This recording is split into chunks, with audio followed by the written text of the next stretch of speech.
नमस्कार मंडळी, आपली परंपरा या आपल्या मराठी चॅनलवर आपल्या सर्वांचे सहर्ष स्वागत आहे.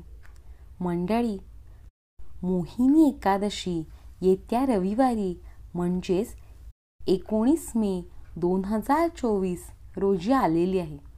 तर या मोहिनी एकादशीची कथा काय आहे ते आजच्या व्हिडिओत जाणून घेऊयात. चला तर सुरू करूयात.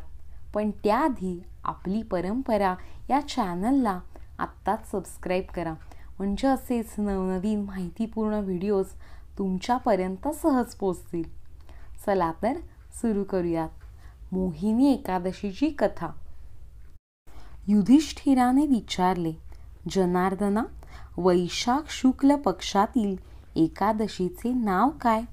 त्या एकादशीच्या व्रताचा विधी कोणता व त्या व्रताचे काय फळ मिळते ते मला सांग. भगवान श्रीकृष्ण म्हणाले, धर्मराजा, पूर्वी रामाने वसिष्ठ ऋषींना हाच प्रश्न विचारला होता. त्यावेळी वसिष्ठ ऋषींनी रामाला जी कथा सांगितली तीच कथा मी तुला सांगतो, ऐक तर. प्रभू श्रीरामचंद्र म्हणाले, हे भगवंता, सर्व व्रतात उत्तम व्रत कोणते आहे हे ऐकण्याची माझी इच्छा आहे. ते व्रत सर्व पापांचा क्षय करणारे व दुःखाचे निर्मूलन करणारे असावे. हे महामुनी, सीता विरहातून उत्पन्न झालेली अनेक दुःखे मी भोगली आहेत. त्या दुःखाच्या भीतीनेच मी तुला हे विचारित आहे. वसिष्ठ ऋषी म्हणाले, रामचंद्रा, तू चांगले विचारलेस. तुझी बुद्धी निष्ठावान आहे. रामचंद्रा, तुझ्या केवळ नामस्मरणानेही मनुष्य पवित्र होतो. तरी पण सर्व लोकांच्या हितासाठी पावन करणारे सर्व व्रतात पवित्र आणि सर्वोत्तम असे व्रत मी तुला सांगतो. वैशाख महिन्याच्या शुक्ल पक्षातील एकादशीचे नाव मोहिनी असे आहे. ही एकादशी सर्व पापांचा नाश करणारी आहे. या एकादशीच्या व्रत प्रभावाने मनुष्य मोहजालातून आणि पातकांच्या समुदायातून मुक्त होतो. हे मी तुला अगदी खरे खरे सांगतो. म्हणून रामा, तुझ्यासारख्यांनी ही एकादशी अवश्य केली पाहिजे. रामचंद्रा, या एकादशीची कल्याणकारक व पुण्यप्रद कथा मी सांगतो, ती ऐक.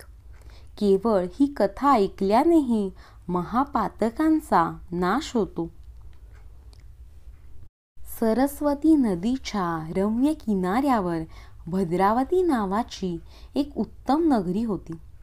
तिथे द्युतिमान नावाचा राजा राज्य करीत होता. तो चंद्रवंशात उत्पन्न झालेला असून धैर्यवान होता. तो युद्धही न्यायानेच करीत असे. त्याच नगरात धनपाल नावाचा वाणी राहत होता. तो धनधान्यांनी समृद्ध होता आणि पुण्यकर्मे करणारा होता. त्या वाण्याने पाणपोई, अन्नछत्रे, देवालय, धर्मशाळा, सरोवरे वगैरे बांधली होती. तो शांत स्वभावाचा असून विष्णू भक्तीत तत्पर होता. त्याला 5 पुत्र होते.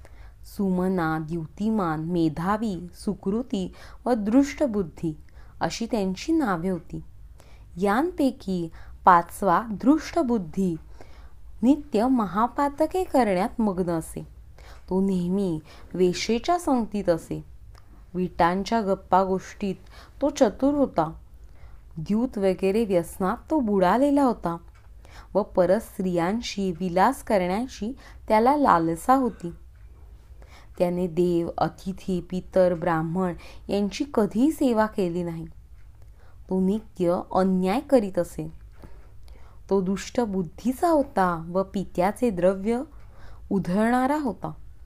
तो पापी, अभक्ष्य भक्षण करी आणि नित्य मद्यपानात मग्न असे. वेश्येच्या गळ्यात हात घालून डोळे फिरवीत तो भर चौकात उभा राही. यामुळे त्याला त्याच्या पित्याने घरातून बाहेर काढले. नातेवाईकांनीही त्याचा त्याग केला. स्वतःच्या देहाखेरीज त्याचे सर्व अलंकार नष्ट झाले. त्याच्या जवळचे द्रव्य संपल्यावर वेश्यांनी त्याचा त्याग केला व निंदा केली.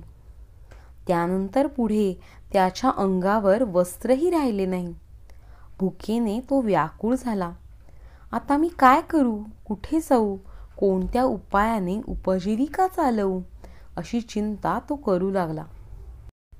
पुढे त्याने त्या नगरातच चोऱ्या करणे सुरू केले. तेव्हा त्याला राजपुरुषांनी पकडले, पण त्याच्या पित्याच्या कीर्तीमुळे सोडून दिले. नंतर पुन्हा पकडले आणि सोडले.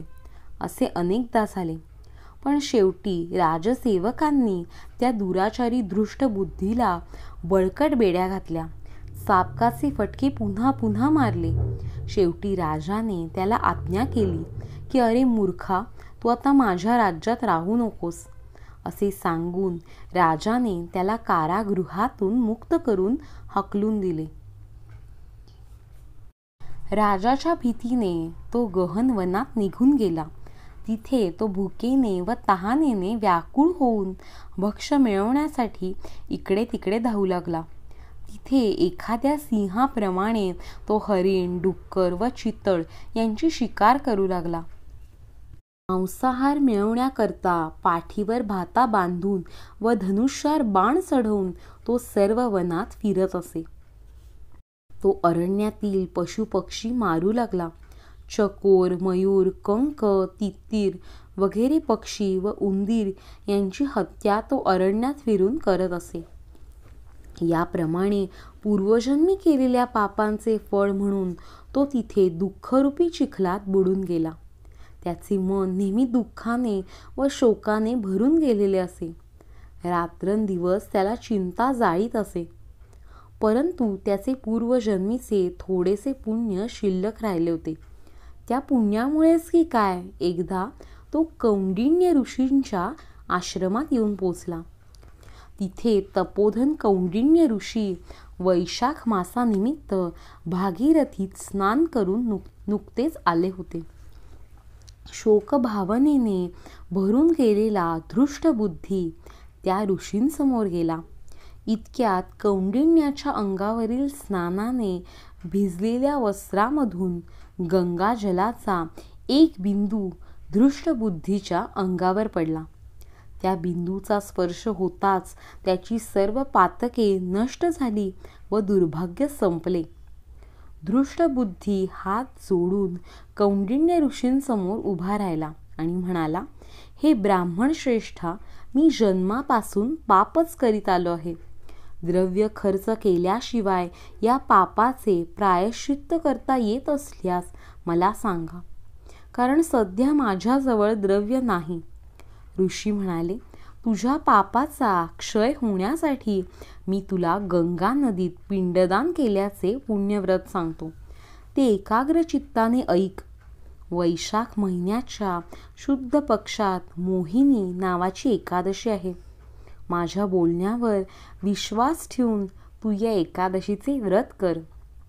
या एकादशीला उपवास केल्यास ती एकादशी उपवास करणाऱ्याची अनेक जन्मात संपादन केलेली मेरू पर्वता एवढी पापेही नष्ट करते.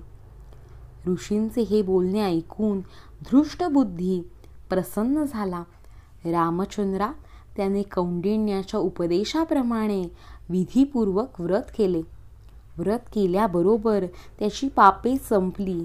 त्याला दिव्य देह प्राप्त झाला आणि तो गरुडावर बसून जिथे कसलेच उपद्रव होत नाहीत अशा वैकुंठ लोकाला गेला. रामचंद्रा, अज्ञान व दुःख नाहीसे करणारे असे हे मोहिनी एकादशीचे व्रत आहे. या त्रैलोक्यातील चराचर सृष्टीत या व्रताहून श्रेष्ठ असलेले दुसरे व्रत नाही. या व्रतापुढे यज्ञकर्म, दाने किंवा तीर्थे यांचे पुण्य 16वा हिस्सा सुद्धा भरत नाही. या एकादशीचे महात्म्य वाचल्याने किंवा ऐकल्याने 1000 गायी दान केल्याचे पुण्य मिळते. श्री कूर्म पुराणातील मोहिनी एकादशीचे महात्म्य संपूर्ण झाले. श्री कृष्णार्पणमस्तु. ही होती मोहिनी एकादशीची कथा. अशा सर्व एकादशींच्या कथा आपल्या चॅनलवर आहेतच, त्या पण तुम्ही नक्की ऐका. व्हिडिओ आवडला तर लाईक, शेअर आणि चॅनलला सबस्क्राईब करायला विसरू नका. धन्यवाद.